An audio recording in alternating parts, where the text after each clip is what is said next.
Hello दोस्तों, कैसे हैं आप सब। एक बार फिर से स्वागत है आपका अपने यूट्यूब चैनल एनी एग्ज़ाम में। गाइस, आज की इस वीडियो में हम एसएससी एमटीएस 2023 के लिए जनरल अवेयरनेस के क्वेश्चंस को अटेम्प्ट करेंगे और ये सभी के सभी क्वेश्चंस आपके एंशियंट हिस्ट्री से रहेंगे।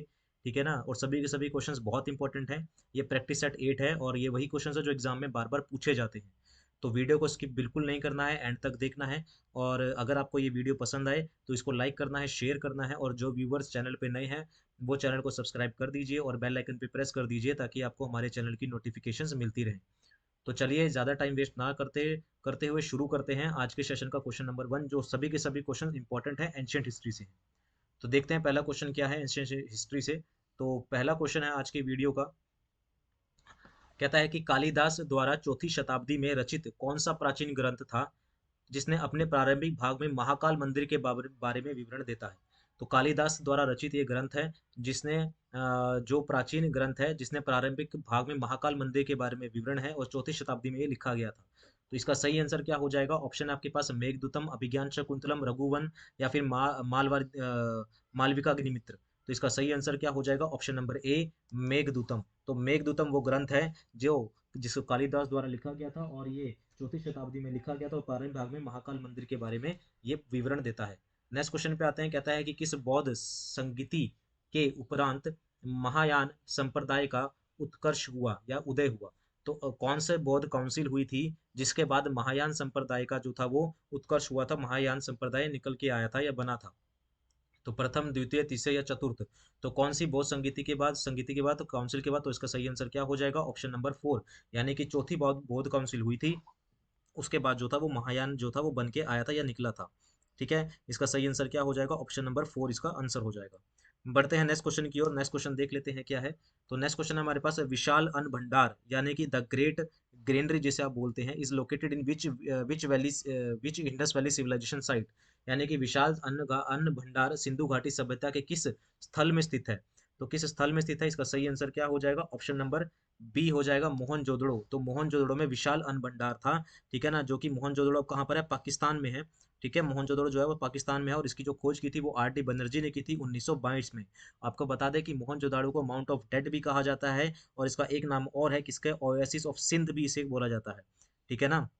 ग्रेट बाथ भी यहीं से मिला है, ग्रेट ग्रेनरी भी यहीं से क्या मिली है हमारे पास। ठीक है ना। तो दो चीजें यहाँ से पाई गई हैं। और सील ऑफ पशुपति, पशुपति महाराज की जो मूर्ति है वो भी यहीं से हमें मिली है। तो इसका सही आंसर क्या हो जाएगा, मोहनजोदड़ो हो जाएगा। नेक्स्ट क्वेश्चन पे आते हैं। कह रहा है कि अशोक के निम्नलिखित अभिलेखों में से किस में उसका नाम अशोक उल्लेखित किया गया है। तो जो अशोक थे उनके जो अभिलेख थे उनमें से किस अभिलेख में उनका नाम जो है वो अशोक लिखा गया है। तो इसका ऑप्शन है आपके पास, अहरोरा शिलालेख, नेतुर शिलालेख, भाब्रू शिलालेख या रूपनाथ शिलालेख। तो इसका सही आंसर क्या हो जाएगा। ऑप्शन नंबर बी हो जाएगा, नेतुर शिलालेख में अशोक का नाम जो है वो अशोक उल्लेखित किया गया है। ऑप्शन नंबर बी इसका करेक्ट हो जाएगा। नेक्स्ट क्वेश्चन पे आते हैं। नेक्स्ट क्वेश्चन देख लेते हैं क्या है। कह रहा है कि इंडो ग्रीक शासक के संबंध में निम्नलिखित में से कौन सा कथन सही नहीं है। जो कथन सही नहीं है वो आपको बताना है। पहला ऑप्शन है हमारे पास, शक और कुषाणों ने भारत से लिपि, भाषा या धर्म जैसी सांस्कृतिक तत्वों को अपनाया। बिल्कुल सही बात है। भारत यूनानी शासकों के बारे में जानकारी का मुख्य स्रोत सिक्के हैं, ये भी बिल्कुल सही है। यूनानियों ने भारत में हेलेनिस्टिक कला की विशेषताओं का परिचय दिया, सही है। अगला बढ़ते हैं। कह रहा है कि यूनानी पहले बाहरी व्यक्ति थे जिन्होंने भारत पर आक्रमण किया और एक संयुक्त शासन स्थापित किया। तो इसका सही आंसर क्या हो जाएगा। ऑप्शन नंबर 4 हो जाएगा। यह कथन जो है वो गलत है, सही नहीं है। यूनानी पहले बाहरी व्यक्ति थे जिन्होंने भारत पर आक्रमण किया और एक संयुक्त शासन स्थापित किया। ऑप्शन नंबर 4 इसका करेक्ट हो जाएगा। ठीक है। आगे बढ़ते हैं नेक्स्ट क्वेश्चन की ओर, देखते हैं नेक्स्ट क्वेश्चन क्या है हमारे पास। तो नेक्स्ट क्वेश्चन है, कह रहा है कि नालंदा विश्वविद्यालय में की नींव किस गुप्त शासक ने रखी थी। तो नालंदा विश्वविद्यालय की जो नींव थी वो किस गुप्त शासक ने रखी थी। तो इसका सही आंसर क्या हो जाएगा। ऑप्शन आपके पास, कुमार गुप्त प्रथम, समुद्रगुप्त, श्रीगुप्त या फिर चंद्रगुप्त प्रथम। तो इसका सही आंसर क्या हो जाएगा। कुमार गुप्त प्रथम ने जो थी नालंदा विश्वविद्यालय की नींव रखी थी। ऑप्शन नंबर ए इसका करेक्ट हो जाएगा। बढ़ते हैं नेक्स्ट क्वेश्चन की ओर। नेक्स्ट क्वेश्चन देख लेते हैं क्या है।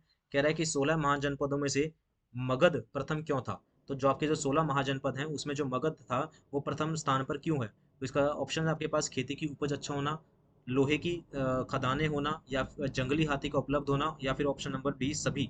तो इसका सही आंसर क्या हो जाएगा, ऑप्शन नंबर 4 हो जाएगा, सभी उपरोक्त सभी, यानी कि 16 महाजनपदों में से जो मगध था वो प्रथम स्थान पर क्यों था, क्योंकि वहाँ खेती की उपज अच्छी थी, लोहे की खदानें थी और जंगली हाथी के उपलब्ध थे। नेक्स्ट क्वेश्चन पे आते हैं। नेक्स्ट क्वेश्चन देखते हैं क्या है, निम्नलिखित में से किसने हर्षवर्धन को पराजित किया था। आपने उस राजा का नाम बताना है जिसने हर्षवर्धन को पराजित किया था। कब, जब उसने दक्कन पर आक्रमण किया था, चालुक्य साम्राज्य पर, दक्कन में चालुक्य साम्राज्य पर आक्रमण किया था। तो इसका सही आंसर क्या हो जाएगा,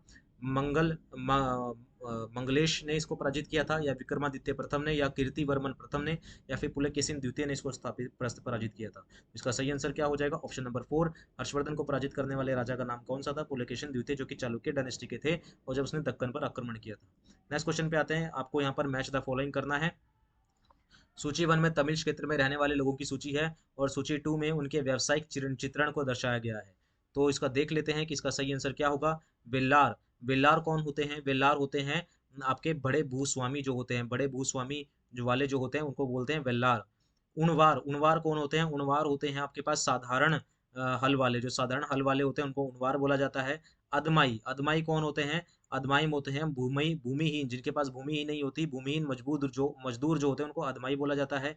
गृहपति कौन होते हैं, गृहपति होते हैं स्वतंत्र कृषक, जो स्वतंत्र रूप से कृषि करते हैं उनको स्वतंत्र कृषक बोला जाता है। यानी कि अगर बात करें तो ए का हो जाएगा क्या, फोर्थ, ए का हो जाएगा फोर्थ, बी का हो जाएगा, नहीं, ए का हो जाएगा थर्ड, माफ कीजिएगा, ए का हो जाएगा थर्ड, बी का हो जाएगा फोर्थ, ठीक है ना, सी का हो जाएगा आपके पास कौन सा, पहला, और डी का हो जाएगा आपके पास दूसरा, यानी कि 3 4 1 2। देख लेते हैं ये कौन से ऑप्शन में है, 3 4 1 2। तो इसका सही आंसर क्या हो जाएगा, ऑप्शन नंबर बी इसका करेक्ट हो जाएगा, ए का थर्ड, बी का फोर्थ, सी का वन, डी का सेकंड। बढ़ते हैं नेक्स्ट क्वेश्चन की ओर। कहता है कि हर्षचरित कन्नौज के शासक हर्षवर्धन की संजीवनी है, कौन सी है, हर्षचरित है, ये किसने लिखी थी, उनके राज दरबारी बाण भट्ट ने लिखी थी, और कौन सी भाषा में लिखी गई है ये आपको बताना है। आरामाइक, संस्कृत, पाली या खरोस्ती में भाषा में लिखी गई है, कौन सी भाषा में ये लिखी गई। तो इसका सही आंसर क्या हो जाएगा, ऑप्शन नंबर बी, संस्कृत भाषा में ये लिखी गई है।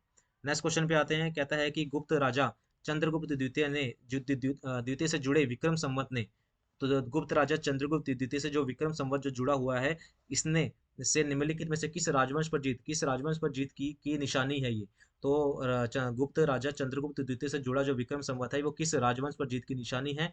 ऑप्शन आपके पास कुषाण, शक, शुंग या सातवाहन। तो इसका सही आंसर क्या हो जाएगा, शक साम्राज्य पर या राजवंश पर ये जीत की क्या है, निशानी है। नेक्स्ट क्वेश्चन पे आते हैं। कहता है कि ऋग्वेद में निम्नलिखित में से किस नदी का उल्लेख नहीं है।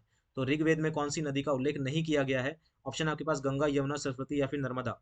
तो ऋग्वेद में जो नदियां हैं उनमें से किसका उल्लेख नहीं है। तो इसका सही आंसर क्या हो जाएगा, नर्मदा नदी का जो उल्लेख है वो नहीं है किसके अंदर, ऋग्वेद में। नेक्स्ट क्वेश्चन पे आते हैं। नेक्स्ट क्वेश्चन देख लेते हैं क्या है। नेक्स्ट क्वेश्चन हमारे पास बुद्ध से संबंधित अवसरों से जुड़े प्रतीकों के स्तूप प्रतीक है। तो स्तूप आपको बताना है कि जो स्तूप था वो किसका प्रतीक है। तो स्तूप जो प्रतीक था वो किसका हो जाएगा, ऑप्शन नंबर ए, मृत्यु का प्रतीक हो जाएगा। स्तूप जो किसका प्रतीक है, वो परिनिर्वाण यानी कि मृत्यु का प्रतीक है।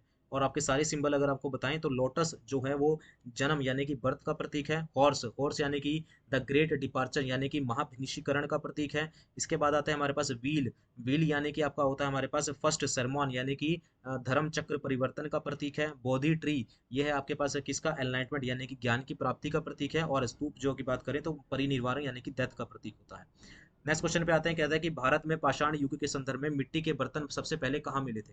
पाषाण युग के संदर्भ में जो मिट्टी के बर्तन थे सबसे पहले कहाँ पाए गए थे। तो ऑप्शन आपके पास निम्न पुरा पाषाण काल में, ऊपरी पाषाण काल में, नव पाषाण काल में या मध्य पाषाण काल में। तो इसका सही आंसर क्या हो जाएगा, नियोलिथिक एज यानी कि नव पाषाण काल में जो थे वो मिट्टी के बर्तन पाए गए थे।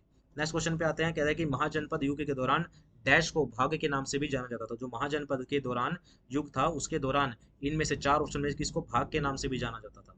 ऑप्शन आपके पास कृषि उत्पादों के कर, व्यापारिक उत्पादों के कर, वस्तु विनिमय प्रणाली या सीमा शुल्क प्रणाली। तो इसका सही आंसर क्या हो जाएगा, ऑप्शन नंबर ए, कृषि उत्पादों के कर को भाग के नाम से भी जाना जाता था। कब, महाजनपद के टाइम में, उसके दौरान। तो ये थे हमारे पास एंशियंट हिस्ट्री के 15 मोस्ट इंपॉर्टेंट क्वेश्चन। इसी तरह से हम आपके लिए एंशियंट हिस्ट्री, मिडाइवल हिस्ट्री, अपना मिडाइवल हिस्ट्री होगी, मॉडर्न हिस्ट्री होगी, पॉलिटी, ज्योग्राफी, साइंस, सभी के इस तरह से क्वेश्चन हम आपके लिए लाते रहेंगे जब तक आपका एग्जाम नहीं होता। आपकी प्रिपरेशन बहुत बूस्ट हो जाएगी। लेकिन वीडियो को आपने लगातार कंटिन्यूसली देखना है और प्रैक्टिस करते चलने जाना है। ठीक है ना। उम्मीद है आपको ये वीडियो पसंद आई होगी, क्वेश्चंस अच्छे लगे होंगे।